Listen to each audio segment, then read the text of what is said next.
Welcome to the Critical Christian Podcast, where we ask critical questions to get critical answers from them. We're your hosts, Dan and Justin. So sit back and listen to our critical answers, whether you like it or not. Dan, this week we are going to be in chapter 18 of Genesis, and specifically discussing the three visitors to Abraham, which is confusing because it would appear that there is also one visitor to Abraham. What? Exactly. I'm not sure I picked up on that one. It's either one or it's three. Okay. Let's. Oh, one or three, like the Trinity. Yeah, I think you got it. Oh, wait. Do I really? I mean, I think that's what might be implied here. Oh, I actually got it right. It could be the Trinity. Okay. It also could not. Right, but we're going to look at it. All right, yeah. We're going to look at it. Can you read 18:1? The Lord appeared to Abraham near the great trees of Mamre, while he was sitting at the entrance to his tent in the heat of the day. Your question here was about Mamre. Right. Any historical significance? That's my question. I don't know if Mamre is significant in this story. Okay. What I do know is that the oaks of Mamre is significant. All right. I also know that oak trees and other trees, like cedar trees in the Old Testament, are quite significant.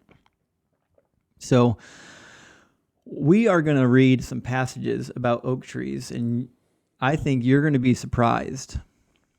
The oak trees are way more interesting than most people realize. Oh, I already know that. Oh, good. What do you know? It's a hardwood. Oh, sure. Okay, yep. And it makes nice cabinets. Indeed. That's it. Okay. Well, the oaks of Mamre, according to the book of Genesis, was a place near Hebron in the ancient land of Canaan, present-day West Bank. Hebron was one of the cities that was later cleared of the Anakim in Joshua 11. Interesting. So at one point in time, there were giants, offspring of the Nephilim, that were located there. I don't think that's significant to the story, though. Now, about the oak trees, though. Large oak trees were places of divine presence or healing, as their bark and sap were used medicinally.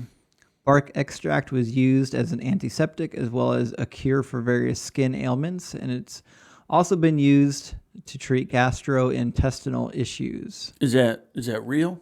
That's real. Like we can do that today? Oh, I don't know if modern medicine has verified that these things that's what I was wondering. Are indeed useful, but that's Okay. in ancient times what they were used for. I do know that certain trees, like the willow tree, does have aspirin in the bark. Oh. So some people will actually use extract of the bark as a sedative of some nature or a painkiller. Okay. Let's read some really interesting passages about oak trees. Okay. The first is Judges 9:37. Can you read that? Gal spoke again and said, Behold, people are coming down from the highest part of the land, and one company comes by way of the diviner's oak. Dun, dun, dun. The diviner's oak is an obvious name, right? It's an oak tree in which a diviner was associated with, a magician, Okay. we would say. There's a long-standing tradition that the oak trees are somewhat mystical because they live so long. Oh, okay. For example, even in my front yard, there was an oak tree that was over 300 years old before it, met its demise. However, in the ancient world, because of the age of certain cedars and oak trees, they were considered semi-divine sometimes, or even magical, because they kind of defied the laws of aging, if that makes sense. And because their sap and their bark had so many medicinal uses. So, for example, the sap would be used even to treat the gums of soreness. Okay. Cedar tree sap. And then, I'm sorry, does this actually work? Yeah. Okay, so some of these actually work. Oh, yeah. Yeah, and they also used to take when the sap was kind of tarred up, the cedar sap, when it was real hard, they would actually stick that in the holes of their teeth to plug it, and it would count as an antiseptic. It helped with the pain, and it helped to keep items out of the teeth. Oh. Really interesting. And there was types of resins and gums and whatnot that were made from tree. So there were like dentists back then. Yeah. Okay. Yeah, there's lots of incantations too for dealing with tooth pain. I bet they were a lot cheaper than they are now. Yeah. Well, I mean, the diviners still needed to be paid, right? Yeah. I don't know what they were paid in. Probably virgins. Actually, that might be right. Oh, great. I mean, that's a very likely possibility. Okay. Well, let's read 1 Kings 13:11 through 15. Now there was a certain old prophet living in Bethel, whose sons came and told him all that the men of God had done there that day. They also told their father what he had said to the king. Their father asked them, which way did he go? And his sons showed him which road the man of God from Judah had taken. So he said to his son, saddle the donkey for me. And when they had saddled the donkey for him, he mounted it and rode after the man of God. He found him sitting under an oak tree and asked, are you the man of God who came from Judah? So here's an interesting situation where the prophet in this particular story finds a resting place under the tree, a fitting place for a prophet.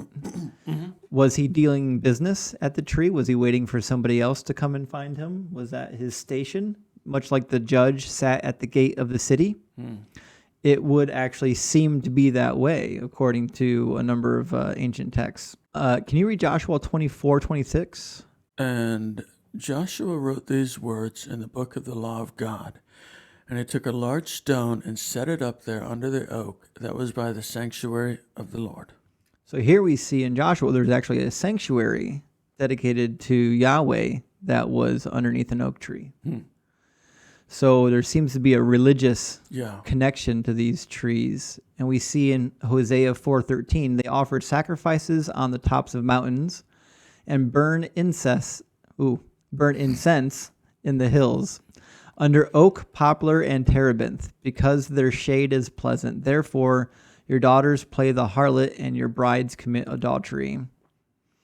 Here they're referring to the burning of incense to the deities, which was performed often either on the altars on the high places or under the oak trees or other trees as well, but typically near the trees. It's also important to remember that the incense being burned were products of the trees. It was usually the cedar tree in which they used to get their incense from. So that's what's happening there. We see something similar spoken about in Ezekiel 6:13. You can read that. Then you will know that I am the Lord, when their slain are among their idols around their altars, on every hill, on all the tops of the mountains, under every green tree, and under every leafy oak, the places where they offered soothing aroma to all their idols. That's right. So here we see the trees are, again, a place where people are offering incense and offerings to various gods that are not Yahweh. Right. And then we see another passage that speaks of events happening underneath the oak trees in Judges 6:11. Can you read that? Then the angel of the Lord came and sat under the oak that was in Ophrah, which belonged to Joash the Abiezrite, as his son Gideon was beating out wheat in the winepress in order to save it from the Midianites. So the angel of the Lord, when he appears to Gideon, appears underneath the oak tree. Okay. Right? All right, two more passages. The oak trees seem to also be a strategic location for burying different things. Perhaps so it could be located later because they were landmarks or because of their religious significance. So, for example, Genesis 35:8, it says, "Now Deborah, Rebekah's nurse, died and was buried under the oak tree outside Bethel. So it was named Allen Bakuth. And then Genesis 35:1-5 says, "So Jacob said to his household and to all that were with him, 'Get rid of the foreign gods you have with you, and purify yourselves and change your clothes. Then come, let us go up to Bethel, where I will build an altar to the God who answers me in the day of my distress, and who has been with me wherever I have gone.' So they gave Jacob all the foreign gods they had, and the rings on their ears, and Jacob buried them under the tree at Shechem, the oak tree at Shechem. Then they set out, and terror of God fell on the towns all around them, so that no one pursued them." So interesting here, it's the foreign gods or the items dedicated to idolatry are buried underneath the oak tree, seemingly where they belong. Just like in the ceremony of the Azazel, when they purified the Israelites of all their sins in the book of Leviticus, they cast all the sins of the people on the cursed goat, and then they send the goat out into the desert. Okay. Which is where the evil spirits and demons and sinful and dirty things belong. So they're basically sending the sins back to where they came from. Okay. Here in Genesis 35, it almost seems like Jacob is taking the idols and the items of idolatry and putting them where they belong, underneath the tree that is dedicated to idolatry. The idolatry. That's right. Not quite as fun as the dollar tree, but nonetheless interesting. So I only bring all that up to say that in the story of Abraham, when he's visited by the three men by the oak of Mamre, it is possible that there is some sort of religious or magical or divine connection of the tree to this particular story. That took a long time just to get to that. Okay. A long way around the bend, right? Yeah. But the problem is, if you say something like, "Oh yeah, the trees are thought to be religious, divine medicinal symbols in the Old Testament," and then you just move on, people are like, "What? What? Where? Where do you get that from?" Yeah. That's one of those statements I feel like you kind of need to qualify. Makes sense? Yeah. Yeah. Can you read 18:2? Abraham looked up and saw 3 men standing nearby. When he saw them, he hurried from the entrance of his tent to meet them and bowed low to the ground. Yeah. So these are angels, I presume? Yeah. That's what we're trying to find out, right? Yeah. I mean, otherwise you wouldn't bow to them, right? Well, that's the thing is, I think the answer is yes, they're angels. And I think the answer is also yes, they're more than angels.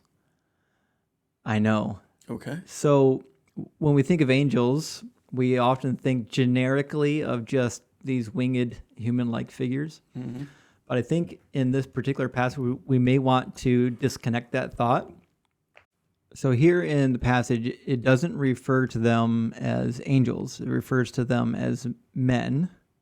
And then in other parts of the Old Testament, we see similar occurrence in which they're referred to as Melech Elohim or Melech Yahweh, messengers of God or messengers of Yahweh. And I think I personally would like to differentiate between the messengers of God and the children of God, even though in the Bible they're both translated often as angels. Yeah, I assumed they were the same thing. I think they're different things. Okay. I think we'll see that here in 18:2. So in the story of Abraham here, they're referred to as men, and we're left to kind of put the pieces together.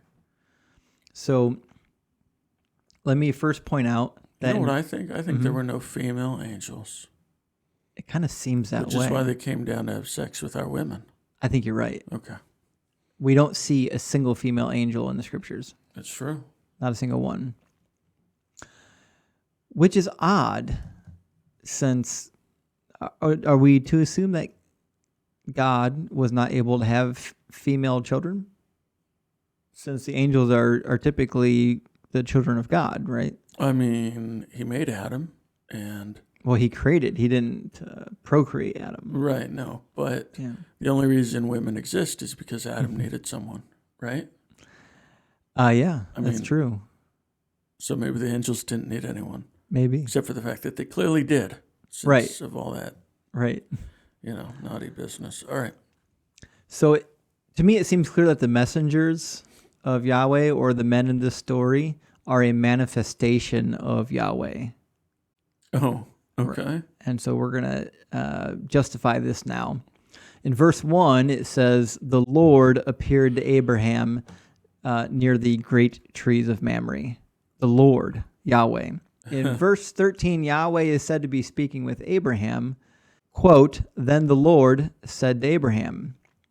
A similar wording is seen in verse 22, where it says, the men turned away and went toward Sodom, but Abraham remained standing before the Lord, Yahweh.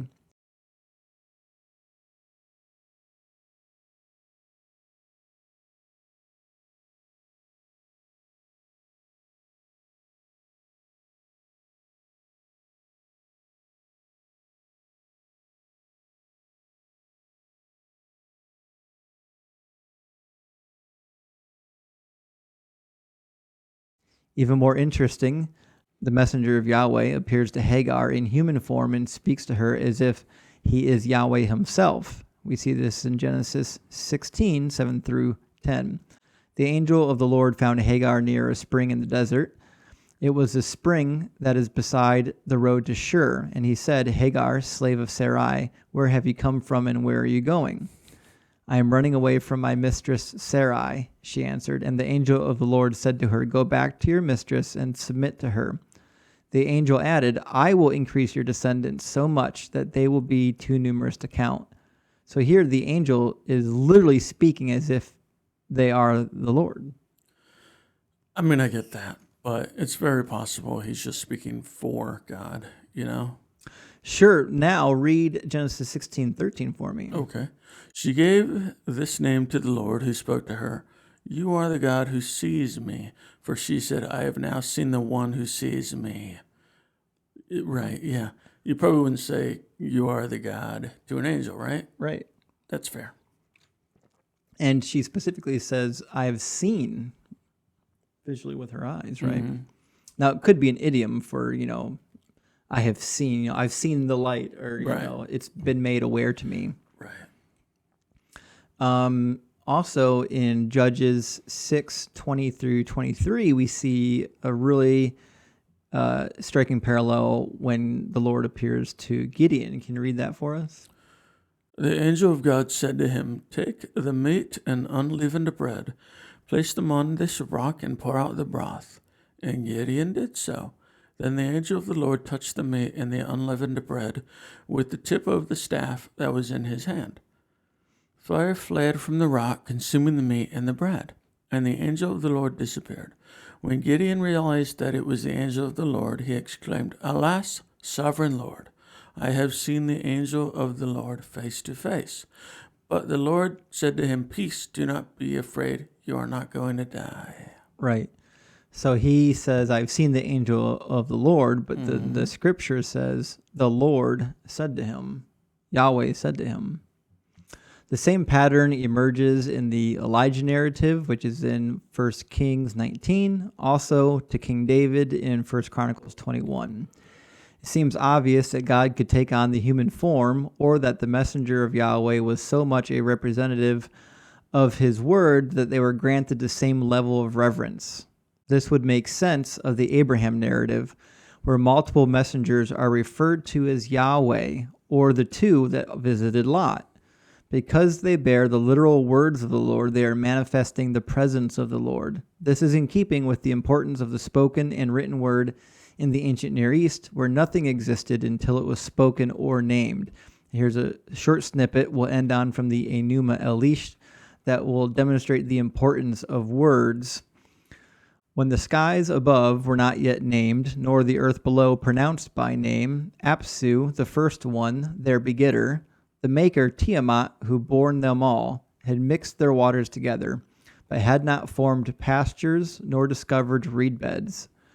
when yet no gods were manifest, nor names pronounced, nor destinies decreed, then gods were born within them.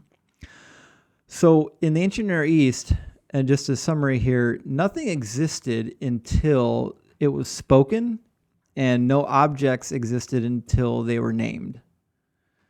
And so it seems to me that the messengers of Yahweh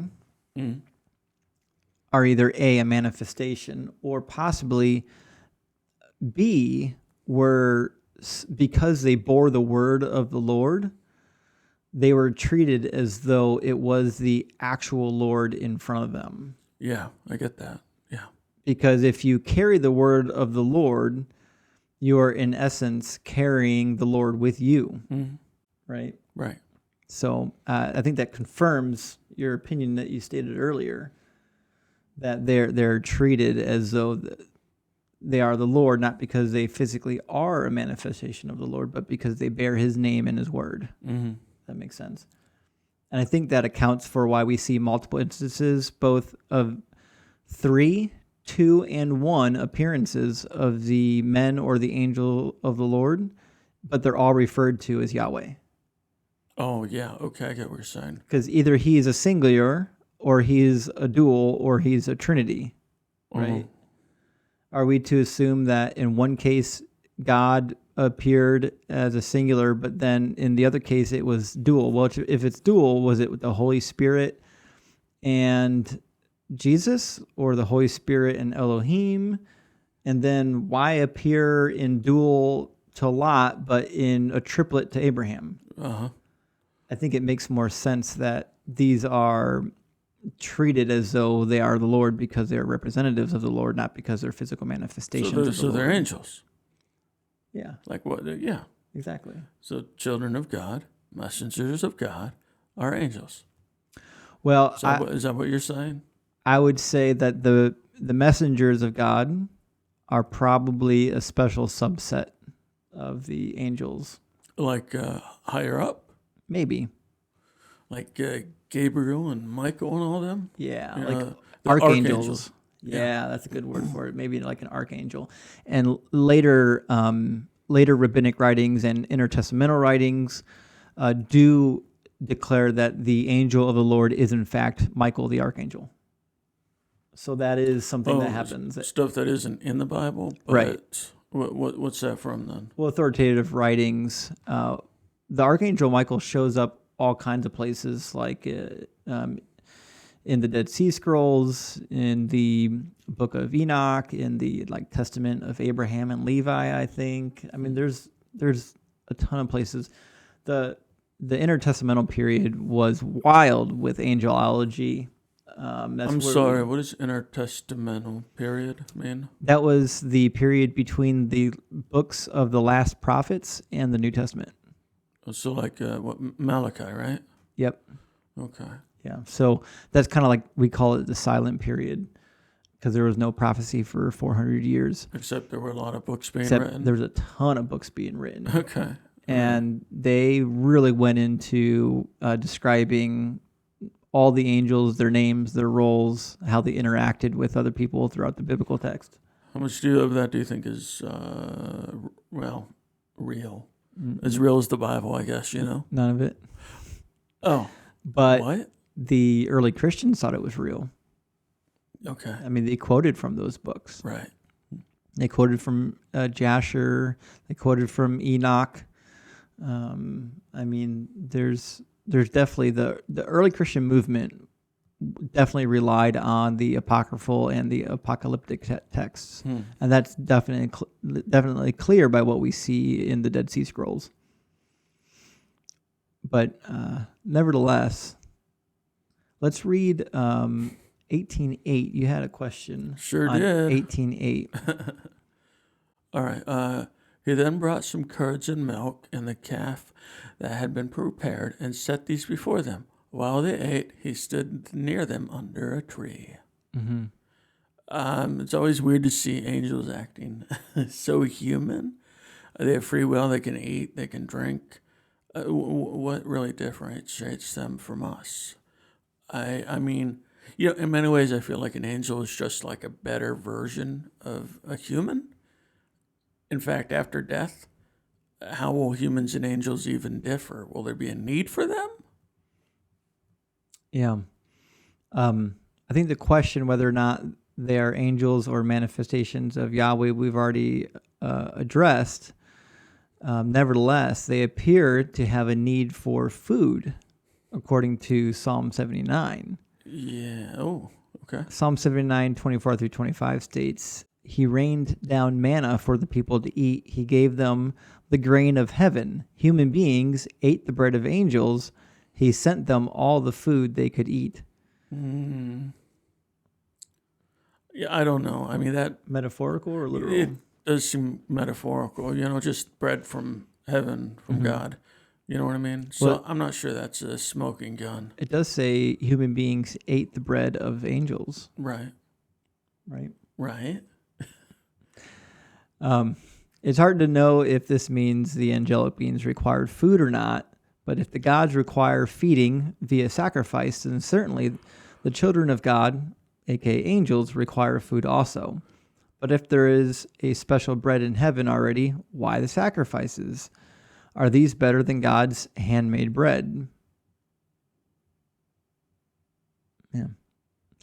And I mean, they probably don't need to eat because what are they going to do? Die? the angels, Yeah. if they don't eat, you mean? Right. Well, actually, according to ancient Near Eastern religion, yes. That is the important thing, is that the toil on the earth is done by humans so that the gods can survive by means of sacrifice. Oh. Okay. So Huh. in ancient Near Eastern religion, that was how the gods subsisted. That's why it was so important to offer the sacrifices. Oh, okay. Okay. I think in the Old Testament, the God we see tries to be differentiated from the ancient Near Eastern God that is required to subsist off sacrifices. So maybe this is just a remnant from that. It definitely the psalm or something else. The fact that they have to eat and drink, or I think the psalm might just be kind of poetic. yeah.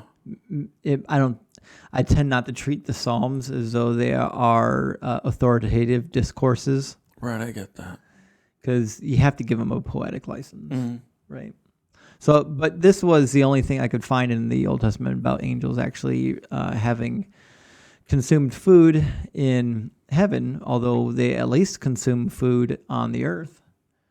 I guess I just assumed they were doing it because they were being nice. I mean, I guess I never really thought they needed to eat. You know what I mean? Right. But of course, I have no idea. I mean, if they don't need to eat, why can they eat? Right. And if they have the ability to eat, and we know they have the ability to procreate, then what happens when they're in heaven and not on earth? Are their bodies somehow different and no longer need these things? Right. Right? Is that what we're going with? I'm just saying, how is an angel and a human different? Are we all just going to die and become angels? Well, according to the New Testament, the answer to that is technically yes. All right, in Matthew 22, Jesus is asked about the resurrection by the Sadducees, and there's a very interesting exchange. That same day, the Sadducees, who say there is no resurrection, came to him with a question. Teacher, they said, Moses told us that if a man dies without having children, his brother must marry the widow and raise up offspring for him. The Levirate marriage. Now there were 7 brothers among us. The first one married and died, and since he had no children, he left his wife to his brother. The same thing happened to the second and the third brother, right on down to the 7th. Finally, the woman died. Now then, at the resurrection, whose wife will she be of the 7? Since all of them were married to her. Jesus replied, You are in error because you do not know the scriptures or the power of God. At the resurrection, people will neither marry nor be given in marriage. They will be like the angels in heaven. So it doesn't say that they will become angels in heaven, but we will become like the angels in heaven. Yeah, I'd be curious what other translations say, or the original Hebrew, or what have you, or Aramaic, or whatever it was. This would have been Greek. You're so close. You named most of There them. were like 3 choices. Nevertheless, the difference between angels and human seems to be very minor, Very, yeah. right? I mean, they have free will. They have free will. They can have sex. They can eat. They can drink. They can have sex with human women. Yeah. So I fail to see what's special here other than the fact that they seem to be able to exist on multiple planes of existence. Right. Yeah. Let's read 18:15. This is when Sarah and Abraham are told that they're going to have a child, even in their advanced age. Okay. Then one of them said, I will surely return to you about this time next year, and Sarah, your wife, will have a son. Now Sarah was listening at the entrance to the tent, which was behind him. And Abraham said to Sarah, we're already old, and Sarah was past the age of childbearing. So Sarah laughed to herself as she thought, after I am worn out and my Lord is old, will I now have this pleasure? Then the Lord said to Abraham, why did Sarah laugh and say, will I really have a child now that I am old? Is anything too hard for the Lord? I will return to you at the appointed time next year, and Sarah will have a son. Sarah was afraid, so she lied and said, I did not laugh. But he said, yes, you did laugh. What? You had a note on this. Can you... Yeah, Abraham got Sarah good. It's like, hey, you did laugh. Everyone heard it, and now you're trying to lie about it. But guess what? You try to lie to my boy Abraham, you're going to be embarrassed for all eternity. But seriously, why include this passage? It's an odd one. Yes. Because why embarrass Sarah Right. at this point? Except I think maybe the passage here is set up in a way in which the promise of God seemed so absurd, which means when he delivered, it was all that much more miraculous, right? The one thing I couldn't figure out here was who actually said, yes, you did laugh. It says, but he said, yes, you did laugh. So did Abraham correct her or did the Lord correct her? That's interesting. I think it's a smackdown either way. I mean, if God said it, it's definitely a smackdown. It's going to hurt. Yeah. It's going to hurt. So either way. Is there any way to figure that one out? No, I checked. I went back to the original Hebrew to see if there's anything missing when they brought it into English, and there's just nothing. It's just a very brief statement. I mean, wouldn't there be something different about the word he if it was referencing God? No, there's no like royal we or royal he or anything like that. I mean, like it's a myth. Like we would capitalize it, right? Yeah. English, well, that's a fair point. If it was indeed the name of God, it would be written in special characters quite often.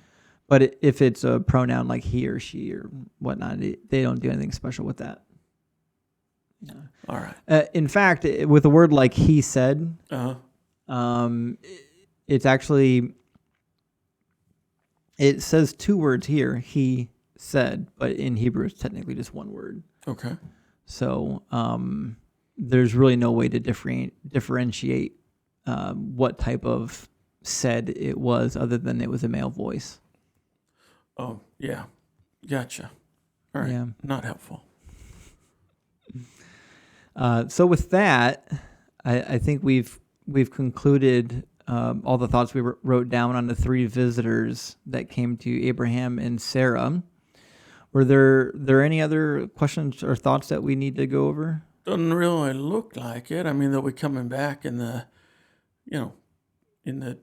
Abraham pleading for Sodom, right? Yeah. So the rest of 18 is Abraham pleading for Sodom With the messengers, right?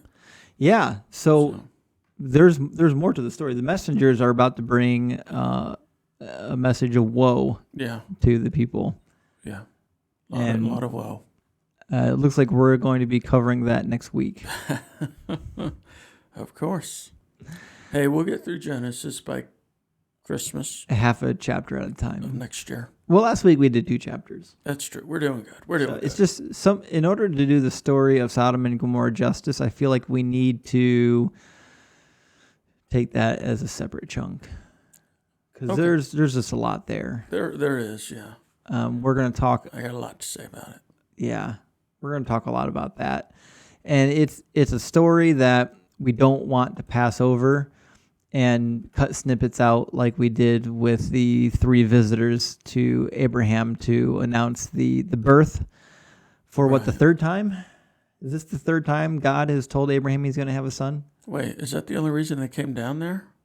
Well, other than to announce the destruction of Sodom. Okay. I thought that was more important. Okay. Yeah, so I don't know how many times God is going to tell Abraham he's going to have a son and how many times he's going to be in disbelief, but I think we're at number 3 now.